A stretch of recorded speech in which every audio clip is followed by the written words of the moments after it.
Olá pessoal, tudo bem? Aqui é o Rafa do canal Os Grandes Livros da Civilização Ocidental. Estamos retomando aqui os nossos estudos. O que a gente faz aqui é basicamente seguir a lista de educação liberal ou a lista de educação clássica definida pelo professor Mortimer Adler lá nos anos 50 nos Estados Unidos, e para isso eu estou aqui traduzindo os guias de leitura conforme eles foram definidos aí pelo professor Mortimer Adler, e eu também uso alguns materiais auxiliares durante meu estudo, além dos livros em si, nas versões em português. Por exemplo, o material do nosso grande professor José Monir Nasser, que tem um site que eu não canso de indicar, que é o josemonirnasser.com.br, e é isso aí. Então vamos para a nossa leitura de número 6. Aqui nós vamos estudar sobre as vidas de nobres gregos e romanos através da obra As Vidas Comparadas, também conhecida como As Vidas Paralelas de Plutarco.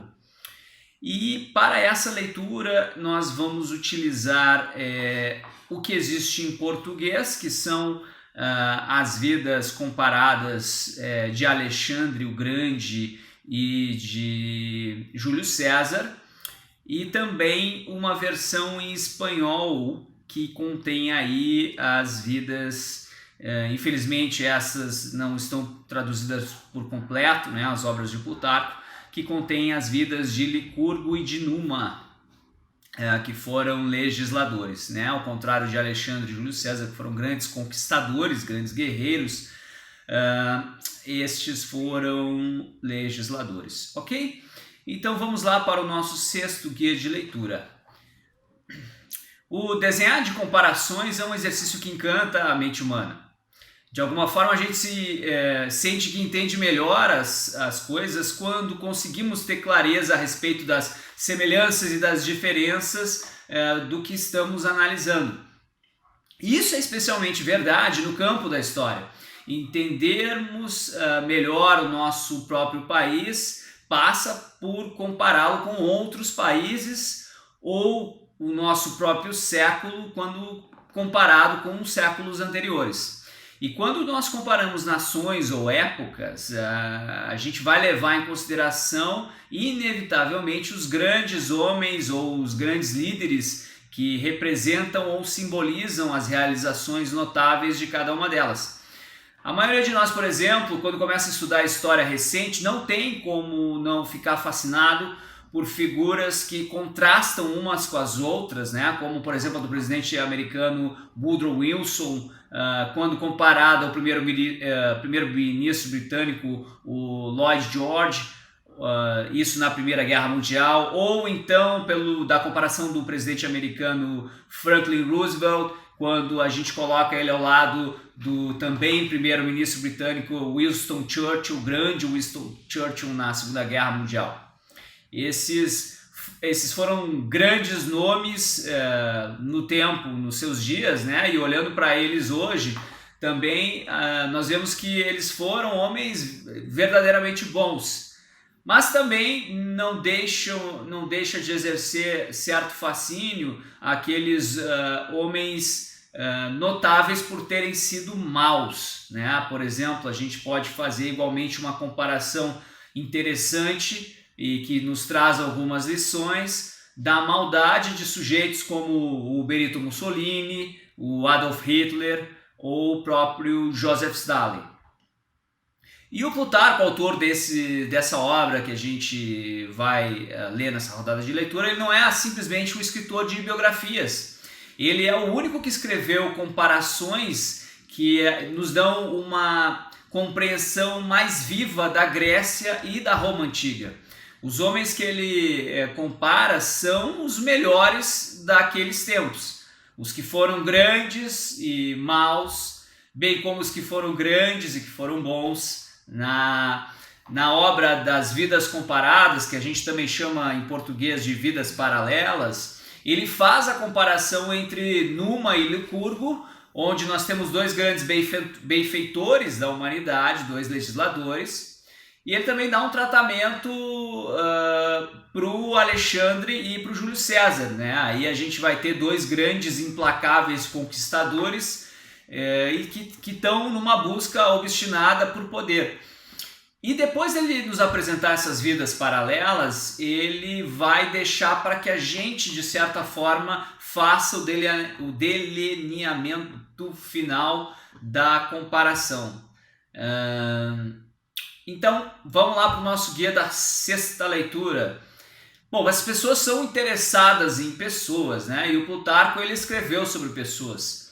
As Vidas Comparadas é um daqueles grandes livros com os quais quase todo mundo já ouviu alguma coisa a respeito, mesmo que nunca tenha lido diretamente no livro, né? E esta familiaridade vai além do mero nome, uma vez que muito do que está na obra do Plutarco também se encontra em outros livros, ou mesmo assim no nosso conhecimento geral da antiguidade. Por exemplo, ao ler a vida do Alexandre o Grande, a gente encontra a famosa história do nó górdio, o nó que era tão complicado que ninguém conseguia desatá-lo, né? Da mesma forma, você aí pode já ter ouvido falar ou já conheceu as histórias do matemático Arquimedes, né? Por exemplo, se vocês já tiveram a oportunidade de ler sobre a vida do general Marco Cláudio Marcelo, ou simplesmente o general Marcellus, né? A gente encontra lá o relato de como o Arquimedes sozinho quase evitou o cerco a Siracusa com as máquinas que ele incrivelmente conseguia inventar naquele tempo. Na mesma obra, a história de como o Arquimedes foi morto por um soldado romano, contrariando as próprias ordens dadas pelo general Marcellus, enquanto ele estava focado aí trabalhando num problema matemático. Ainda há uma outra maneira pela qual as Vidas Comparadas do Plutarco se tornaram uma parte aí tradicional do imaginário dos povos de língua inglesa, né? Por exemplo, através das peças do Shakespeare, né? Uma das traduções das vidas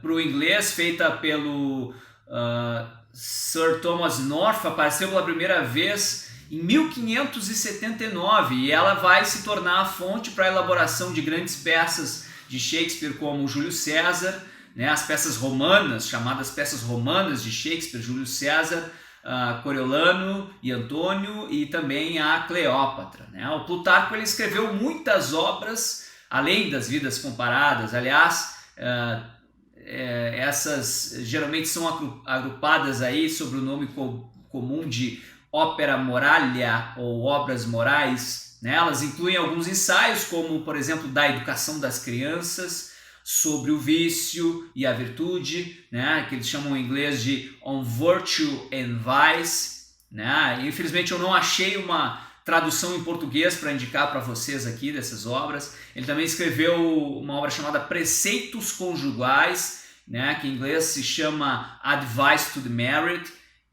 que seria como conselhos para os casados, né? E muitas outras. E todas essas foram traduzidas para o inglês, né? Infelizmente não encontramos aí em português boa parte dessas obras. Eu pelo menos não encontrei.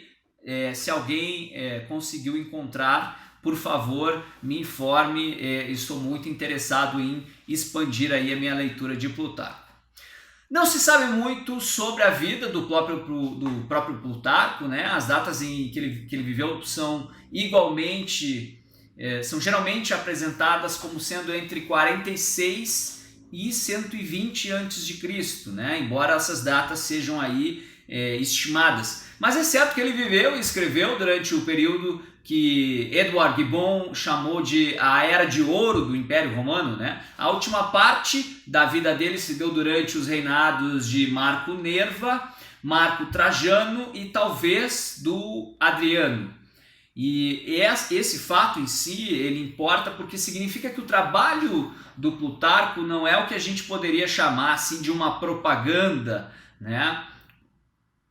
Pelo menos aí o objetivo imediato dele não era de lamentar o estado atual em que as coisas estavam na época que ele estava escrevendo e louvar o passado glorioso dos gregos, né? já que ele era um grego saudosista, né? Acusam ele de ser um grego saudosista dos tempos grandiosos da Grécia, já que ele estava vivendo sob aí o comando glorioso já do Império Romano, né?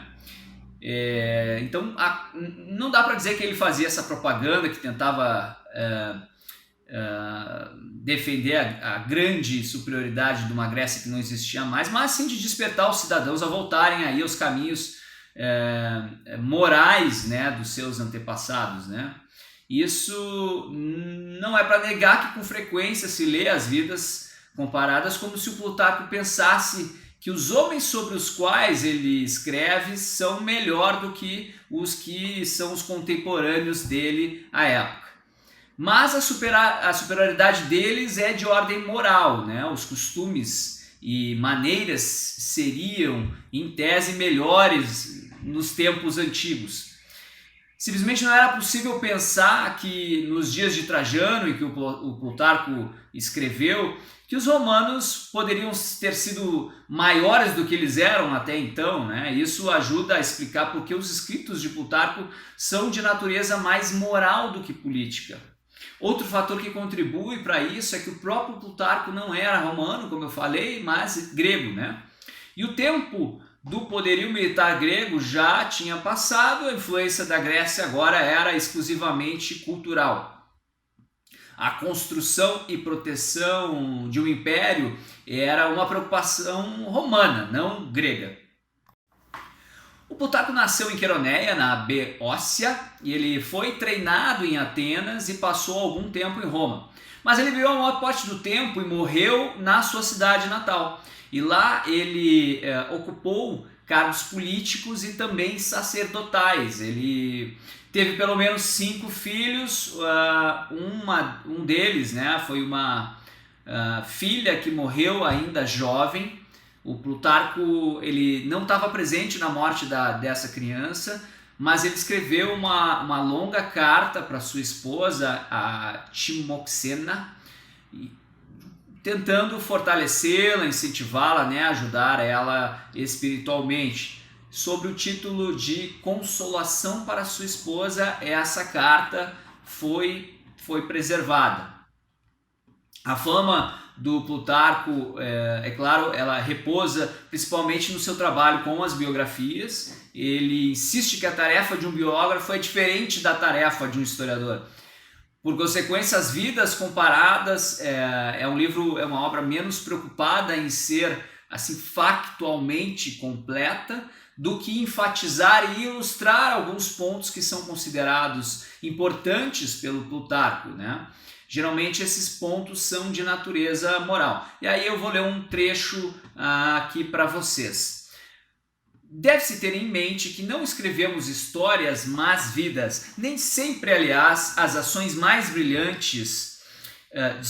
nem sempre, aliás, são as ações mais brilhantes as que mostram melhor as virtudes ou os vícios dos homens. Muitas vezes uma pequena coisa, a menor palavra, um gracejo, ressaltam melhor um caráter do que combates sangrentos, batalhas campais e ocupações de cidades. Olha que grande lição pra gente. Assim como os pintores em seus retratos procuram fixar os traços do rosto e o olhar, refletindo nitidamente a índole da pessoa, sem se preocupar com as outras partes do corpo, aqui nos permitimos concentrar nosso estudo principalmente nas manifestações características da alma e esboçar de acordo com esses sinais a vida dessas duas personagens, deixando a outros os grandes acontecimentos e os combates.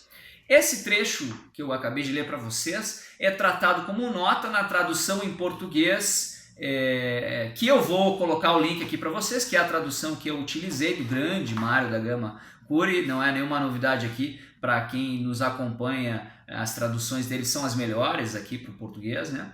Então esse trechinho está antes aí de começar a obra em si da vida do Alexandre o Grande. No texto em inglês, só uma curiosidade, esse trecho ele já é colocado como se fosse parte do texto principal, né? O nosso tradutor, o grande Mário da Gama Curi, ele preferiu trazer isso para uma nota. Bom, 1500 anos depois, a gente vai encontrar o Michel de Montaigne, um dos maiores admiradores de Plutarco, concordando com ele. Ele escreveu um ensaio titulado Sobre a Educação das Crianças, onde ele Montaigne, defende a leitura do Plutarco em prol do treinamento moral dos jovens, né? Olha o que ele escreveu. Que proveito poderia colher um menino em relação aos assuntos dos homens, lendo as vidas comparadas de Plutarco? Mas, não obstante, deixe que o meu mestre lembre para qual finalidade suas instruções são primordialmente direcionadas e que ele não imprima tanto na memória de seu aluno a data exata da ruína de Cartago, quanto faz da conduta de Aníbal e Cipião. Nem tanto do local preciso onde Marcellus morreu, mas porque era injustificado do ponto de vista do que ele devia cumprir, que ele tivesse morrido ali. Não deixe que ele ensine tanto as partes narrativas da história quanto as julgue. Há em Plutarco muitos discursos longos, dignos de serem lidos e observados com cuidado, pois ele é, em minha opinião, o maior mestre nesse tipo de escrita. Plutarco preferia mais que aclamássemos seu julgamento do que elogiássemos seu conhecimento, e preferia deixar-nos com um apetite para ler ainda mais do que saciados com o que já lemos. Então esse é o Michel de Montaigne aí sobre o Plutarco. E aí outros 200 anos depois, a gente vai ler o Kant, Immanuel Kant, tecer elogios semelhantes para a leitura de biografias, embora ele não mencione diretamente o Plutarco pelo nome. Olha o que ele escreveu. Não sei por que os educadores da juventude não fizeram já há tempo uso dessa propensão da razão de proceder com prazer mesmo ao exame mais sutil das questões práticas levantadas, e porque, depois de terem tomado por base um catecismo puramente moral, não esquadrinharam as biografias de épocas antigas com o propósito de terem à mão exemplos para os deveres apresentados, nos quais, principalmente pela comparação de ações semelhantes em circunstâncias diferentes, eles puseram em atividade o ajuizamento de seus educandos para observar o menor ou o maior conteúdo moral dos mesmos.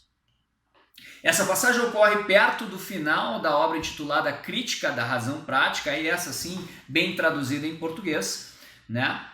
Algumas linhas depois o Kant vai ter aí algumas palavras de crítica, né? Olha só o que ele vai escrever mais à frente.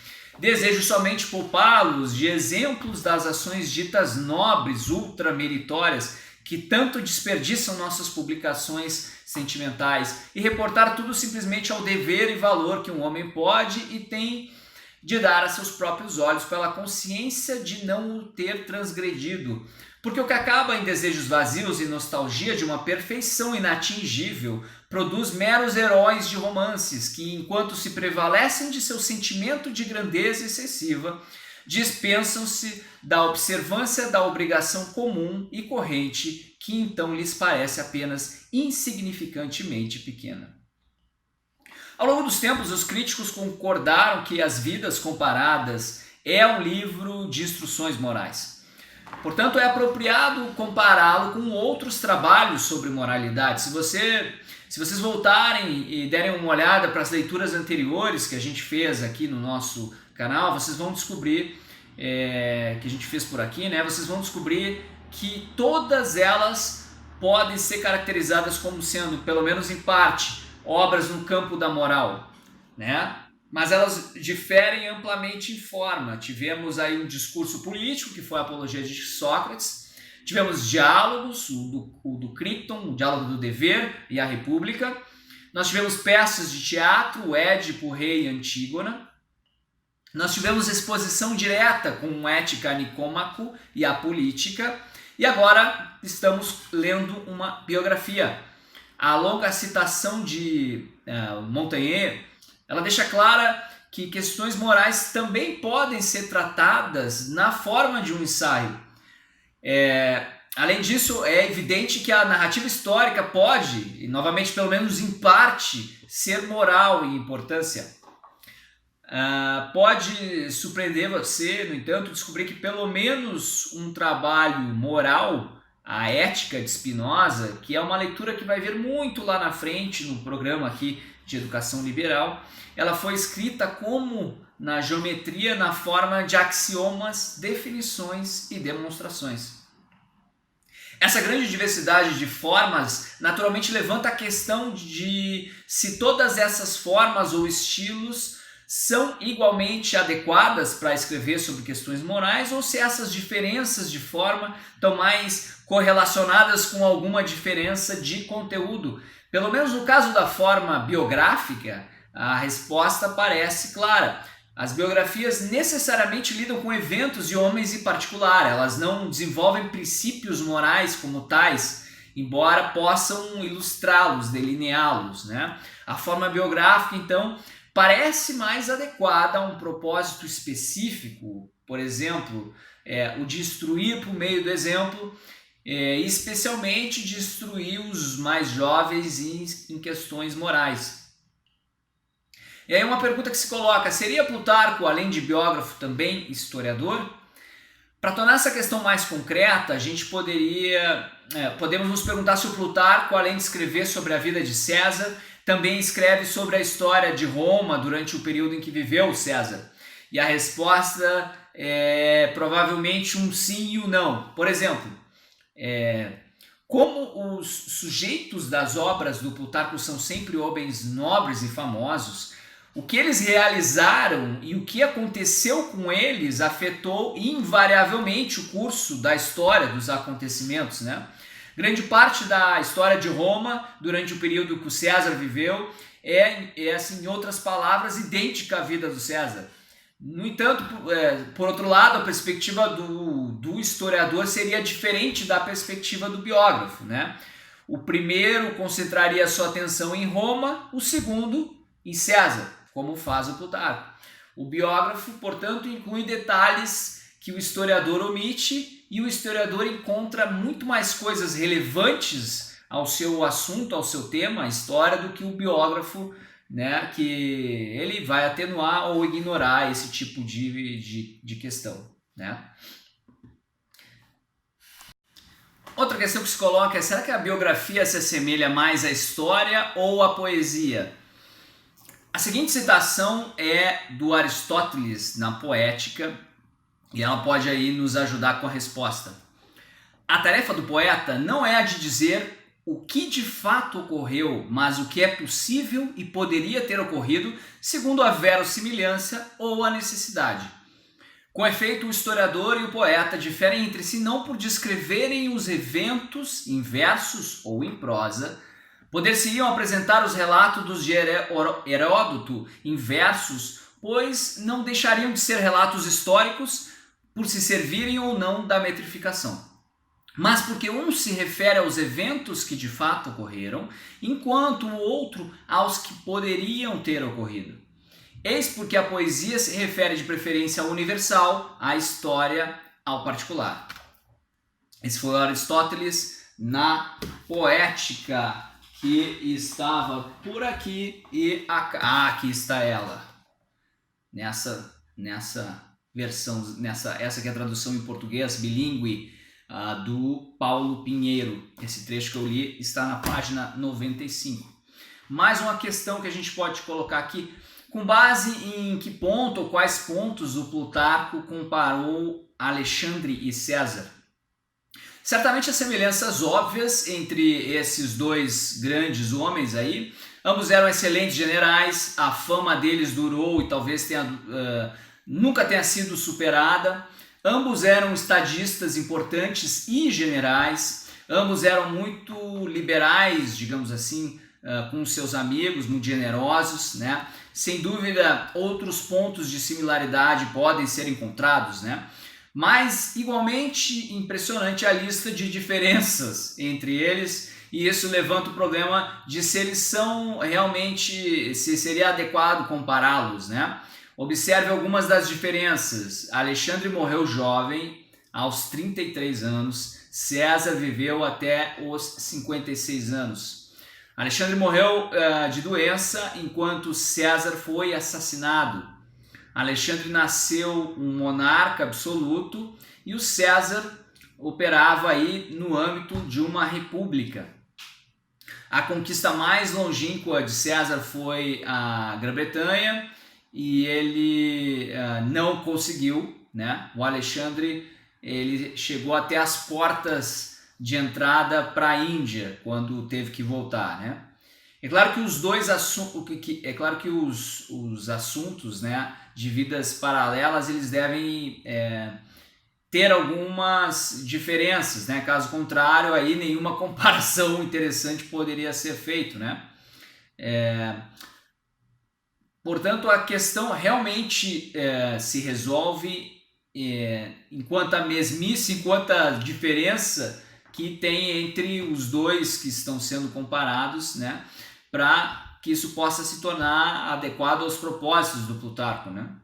E muitas dessas nossas leituras há uma atenção que denuncia os luxos, né? O que acontece na República de Platão, na Ética Nicômaco de Aristóteles, na própria vida do Licurgo, que a gente vai ler aqui, há indício disso em vários outros lugares, né? O que é um luxo e o que se tem, o que se obtém com ele, né?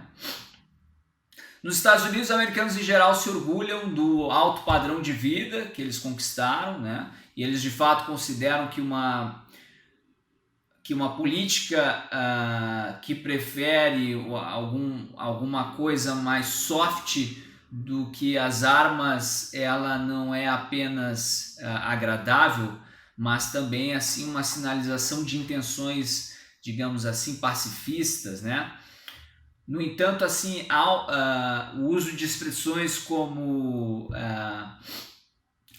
alto padrão de vida ou American Way of Life são assim, não são sinônimos de luxo para a gente aqui, ou no mundo todo, né? Uma definição de luxo pode ser que qualquer coisa além do que é absolutamente essencial para sustentar a vida, né? Isso poderia ser uma definição. Mas essa definição, claro, tornaria luxo a maioria das coisas, né, que a gente tem hoje em dia, por exemplo, né? Um smartphone seria um luxo, né? No entanto, denunciar como luxo todas as posses materiais, além das roupas mais simples e dos alimentos mais básicos, pareceria renunciar ao progresso, né, e à civilização. Por exemplo, considere aí os livros, né?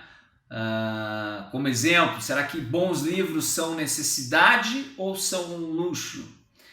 E se é o caso de serem um luxo, como é que qualquer filósofo, por exemplo, Platão, poderia se opor ao luxo? Lembram que o Platão fez isso lá quando ele falava do... Na verdade não se opõe, né? Mas ele explicou como o Estado ele tende naturalmente a um estado de luxo, né? Um estado, as pessoas sempre vão querer mais e mais e mais, então o Estado tinha para Platão necessariamente uma essência expansionista e também necessitava de guerreiros, né? Para que dessem conta dessas expansões. Ao mesmo tempo, todos nós sentimos que tem algo de certo nesse certo medo dos luxos e na sensação de que eles enfraquecem a fibra moral do homem. Mas qual que é o grau certo de simplicidade ou de luxo? É patente que o Licurgo, né, ele defendia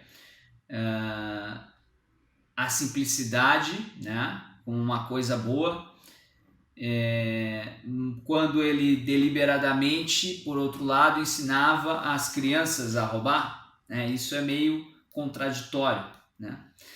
Bom, vamos deixar aqui algumas perguntas de autoavaliação para quem quiser fazer essa leitura também, né? As perguntas aí que o grande professor Mortimer Adler definiu. A pergunta número 1 é: Quais foram as razões de Licurgo para ter 28 senadores?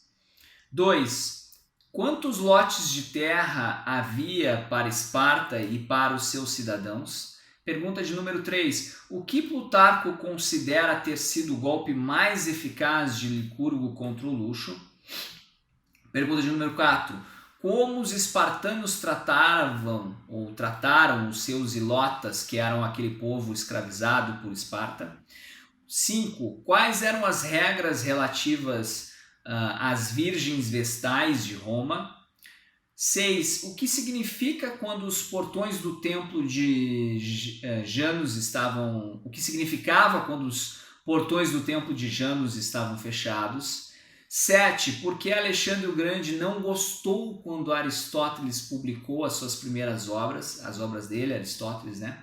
Aristóteles, vocês vão descobrir, bom, é o spoiler aqui, né? Ele foi professor de Alexandre. Pergunta número 8. Como Diógenes reagiu à presença de Alexandre?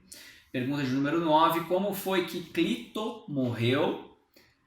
10. Onde ocorreu a batalha decisiva entre César e Pompeu? Pergunta de número 11. Como foi que César corrigiu o calendário? E a última pergunta, de número 12. Em que ocasião César recusou a coroa de um rei romano? Muito bem, meus amigos, fica aí o guia de leitura. Vou publicar todos os links que eu comentei por aqui. Infelizmente, não há todas as obras das vidas comparadas em português. Alexandre César há uma ótima tradução, vou deixar o link. E vou ter que me valer aqui de uma edição completa da tradução para o espanhol, para ler aí Numa e Licurgo. E, bom, se vocês também não conseguirem uma versão em português, eu não encontrei, talvez vocês tenham encontrado, vocês terão que fazer o mesmo, ok? Deixo um abraço para vocês, até a próxima e é isso aí, abração do Rafa. Tchau, tchau.